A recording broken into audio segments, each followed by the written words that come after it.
ഉത്തരേന്ത്യയിൽ വിവിധയിടങ്ങളിൽ കനത്ത മഴ തുടരുന്നു. ദില്ലിയിൽ പലയിടങ്ങളിലും ജനജീവിതം സ്തംഭിച്ചു.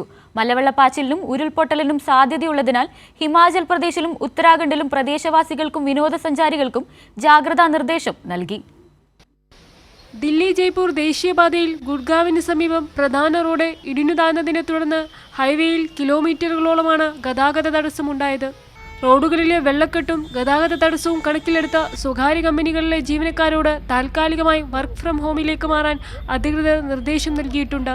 തീവ്രമഴ തുടരുന്ന സാഹചര്യത്തിൽ ഹിമാചൽ പ്രദേശ്, ഉത്തരാഖണ്ഡ് എന്നിവിടങ്ങളിൽ കാലാവസ്ഥാ വകുപ്പ് ഓറഞ്ച് അലർട്ട് പ്രഖ്യാപിച്ചിട്ടുണ്ട്. ജൂലൈ 13 വരെ കനത്ത ജാഗ്രത പാലിക്കണമെന്നാണ് നിർദ്ദേശം. ഉരുൾപൊട്ടലിനും മലവെള്ളപ്പാച്ചിലിനും സാധ്യതയുള്ളതിനാൽ നദീതീരങ്ങളിലുള്ളവർക്കും വിനോദസഞ്ചാരികൾക്കും പ്രത്യേക മുന്നറിയിപ്പ് നൽകിയിട്ടുണ്ട്. അതേസമയം പഞ്ചാബ്, ഹരിയാന, ഉത്തർപ്രദേശ്, രാജസ്ഥാൻ എന്നീ സംസ്ഥാനങ്ങളിലും കഴിഞ്ഞ ഏതാനും ദിവസങ്ങളായി കനത്ത മഴ തുടരുകയാണ്. വരും ദിവസങ്ങളിലും മഴ ശക്തമായി തുടരുമെന്നാണ് കേന്ദ്ര കാലാവസ്ഥാ നിരീക്ഷണ കേന്ദ്രത്തിന്റെ മുന്നറിയിപ്പ്. കൈരളി ന്യൂസ്, ദില്ലി.